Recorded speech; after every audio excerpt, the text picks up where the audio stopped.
chapter second of RBSc. In this lecture, we are going to discuss two diseases, hemophilia and color blindness. Previous lecture में discuss किया linkage के बारे में, साथ ही वहाँ पर कुछ ऑटोसोमल एंड एलोसोमल डिसऑर्डर्स की बात की, एब्नॉर्मलिटीज की बात की। इस लेक्चर में एक हीमोफीलिया और एक कलर ब्लाइंडनेस, इन दो डिजीज के बारे में बात करेंगे।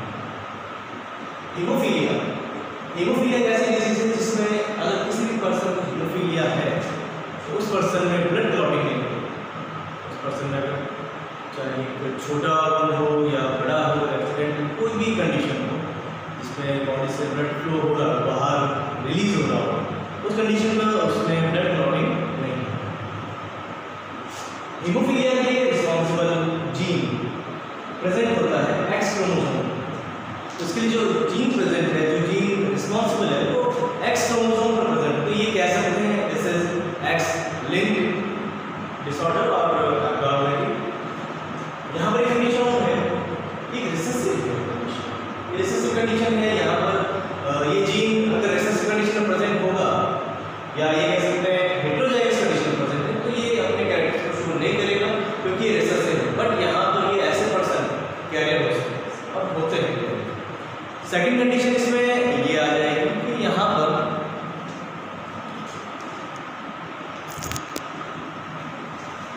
अगर ये जीन होमोजाइगस कंडीशन में प्रेजेंट है, यानी जितने भी एक्स हैं उस पर्सन के पास, सारे एक्स पर ये जीन प्रेजेंट है, तो उस कंडीशन में ये जीन अपना कैरेक्टर शो करेगा और वो पर्सन डिजीज होगा, उसमें हीमोफीलिया मिलेगा। इसे रॉयल डिजीज़ भी कहते हैं, या लिखा हुआ है रॉयल डिजीज़। तो इसको रॉयल डिजीज़ ऐसा नहीं है कि ये रॉयल लोगों को होती है, या ऐसा नहीं है कि जिनको हो रही है वो लोग रॉयल हो जाते हैं। एक्चुअली में हुआ ये था कि जो इंग्लैंड की क्वीन एलिजाबेथ, उनकी पेडिग्री में ये था, वो इसकी कैरियर थी बट अभी नहीं है। तो यहाँ पर इसीलिए इसका नाम, इस डिजीज़ का नाम रॉयल डिजीज़ रखा। हीमोफीलिया में क्लॉटिंग फैक्टर एब्सेंट होता है। एक्चुअल में होता ये है कि हमारी बॉडी के अंदर फॉर ब्लड क्लॉटिंग 12 फैक्टर्स होते हैं और ये कास्केड की तरह काम करते हैं। एक ऐसा प्रोग्राम है जिसमें 1 बाय 1 सबकी एक्टिविटी होती है। सिंपल ये मान सकते हैं कि एक लाइट को ऑन करने के लिए 12 स्विचेस हैं। फर्स्ट स्विच को ऑन करेंगे तो सेकंड स्विच ऑन होगा, सेकंड को ऑन करेंगे तो थर्ड के बाद फोर्थ। इस तरह से 12 स्विचेस ऑन होंगे, सारे ऑन होंगे, उसके बाद ही लाइट ऑन होगी। बट यहाँ पर कंडीशन अगर ये हो जाती है कि बीच में एक भी स्विच, जैसे नंबर 6 जो स्विच है वो ऑफ है, बाकी आप सारे स्विच ऑन कर दो, उसके बाद भी किसी भी कंडीशन में वहाँ पर वो लाइट ऑन नहीं होगी, क्योंकि एक ऐसा कास्केड है जिसमें 1 बाय 1 सबकी एक्टिविटी है। हर कोई अपने नेक्स्ट वाले के लिए एज ए एक्टिवेटर एक्ट कर रहा है। तो यहाँ पर जिस पर्सन में ये जीन प्रेजेंट होगा होमोजाइगस कंडीशन में, तो उस पर्सन में जो ब्लड क्लॉटिंग का फैक्टर है वो एक फैक्टर उसमें एब्सेंट होगा और उस फैक्टर के एब्सेंस के कारण उसमें ब्लड क्लॉटिंग नहीं होगी। एक सिंपल सा क्रॉस कराते हैं।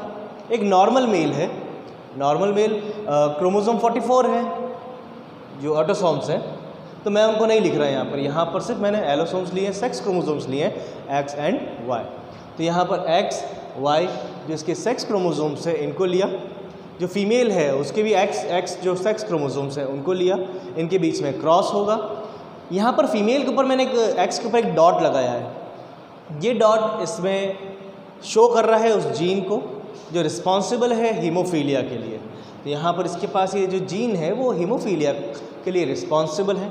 अब जब इनका क्रॉस होगा तो क्रॉस जैसे अभी तक करवाते आए हैं उसी तरह से होगा, कोई भी इसमें किसी भी टाइप का चेंज नहीं है। चेकर बोर्ड बनाने की ज़रूरत नहीं होती यहाँ पर, ये सिंपल सा हो जाता है क्रॉस इसमें।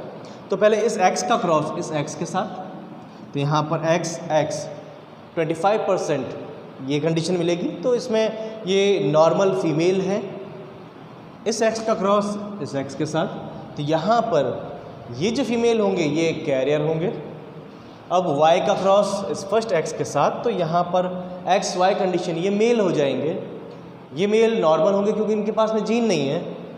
यहाँ पर ये कैरियर फीमेल है, डिजीज़ नहीं, क्योंकि मैंने अभी कहा ये रिसेसिव जीन है, इसका दोनों एक्स पर होना ज़रूरी है। सिंपल ये याद रख सकते हैं जितने भी एक्स हैं उन पर होना ज़रूरी है। अब मेल के पास एक ही एक्स है उसके ऊपर अगर इसका जीन प्रेजेंट है तो उसमें कैरेक्टर शो करेगा। बट फीमेल के पास 2 एक्स प्रेजेंट होते हैं, उनमें से अगर एक पर प्रेजेंट है और दूसरे में एब्सेंट है तो अपना कैरेक्टर शो नहीं करेगा। लास्ट कंडीशन एक्स, ये वाई और ये वाला एक्स, तो this X and this Y, तो यहाँ पर इनका क्रॉस हो रहा है गैमीट्स का, और उसके बाद में यहाँ पर फॉर्मेशन होगा एक्स वाई जिसमें जीन प्रेजेंट होगा हीमोफीलिया का, और ऐसे मेल, ये मेल है क्योंकि एक्स वाई है, तो ऐसे मेल यहाँ पर डिजीज्ड होंगे। तो ये कंडीशन जो है ये 25% में है। तो सिंपल सी कंडीशन है। यहाँ पर अगर हम बात करते हैं एक ऐसा मेल जो नॉर्मल है उसका क्रॉस ऐसी फीमेल से होता है जो कैरियर है, तो उनमें डिजीज्ड मेल होने के चांसेस ओनली 25% है, जबकि 50% चांसेस हैं नॉर्मल चाइल्ड के।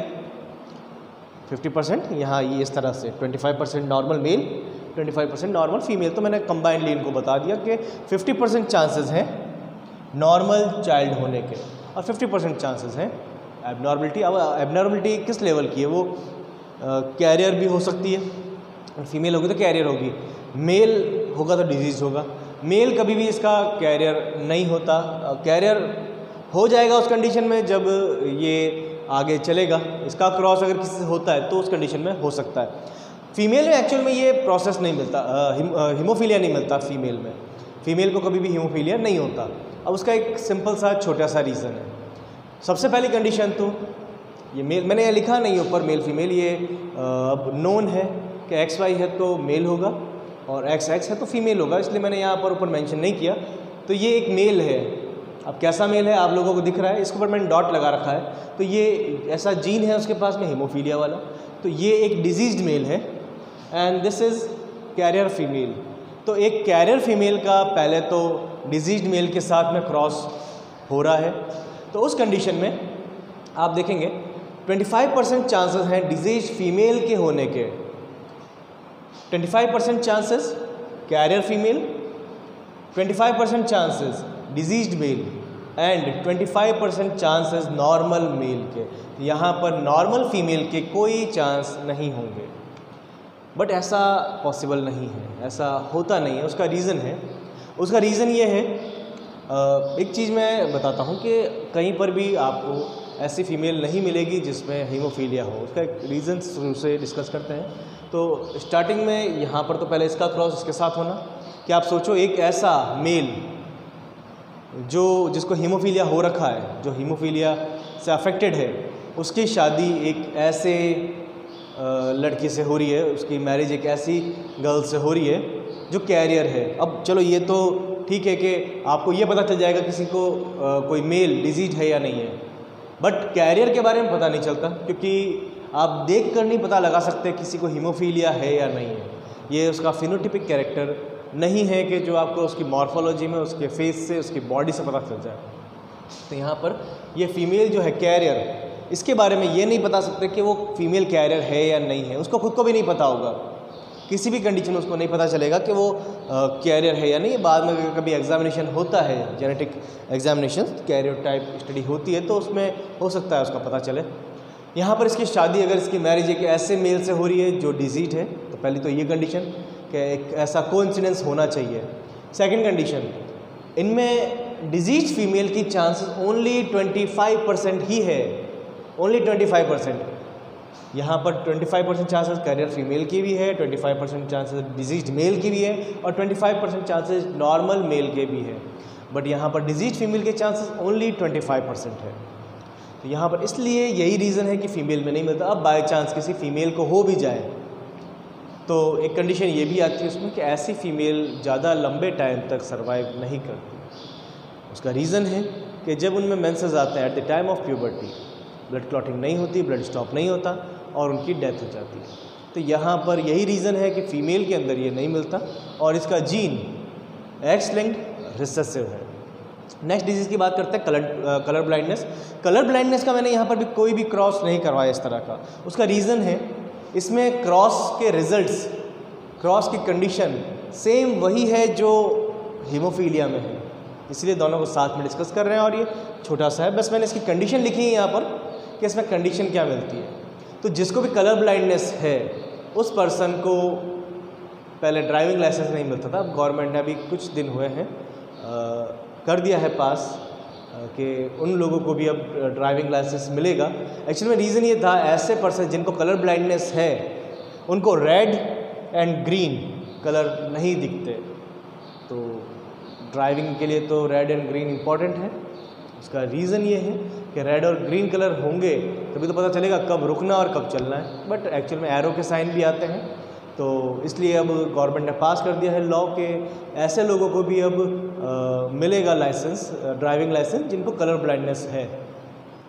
तो यहाँ पर होता क्या है इस कंडीशन में, जिनको कलर ब्लाइंडनेस होती है, सिंपल सी कंडीशन, उनके जैसे आई की स्ट्रक्चर पता है आप लोगों को, हमारे जो आई बॉल है इसमें 3 लेयर्स होती है, स्क्लेरा, क्रोइड, रेटिना। तो inner most layer is retina. Retina पर सेल्स प्रेजेंट होती है, rod sales and cone cells. तो हमारे आईज में जो कोन सेल्स है वो कलर आइडेंटिफिकेशन के लिए रिस्पॉन्सिबल है। तो 3 एलिमेंट्री कलर के आइडेंटिफिकेशन के लिए रिस्पॉन्सिबल है, और ये 3 एलिमेंट्री कलर्स हैं red, green and blue.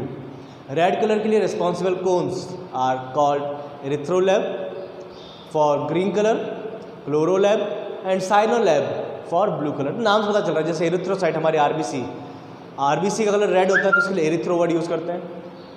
Cyanobacteria blue green algae, तो ब्लू के लिए साइनो वर्ड यूज़ करते हैं। एंड क्लोरोप्लास्ट, तो क्लोरो वर्ड यूज़ करते हैं ग्रीन के लिए। तो यहाँ पर भी एरिथ्रोलैब, क्लोरोलैब एंड साइनोलैब। तो ऐसे पर्सन्स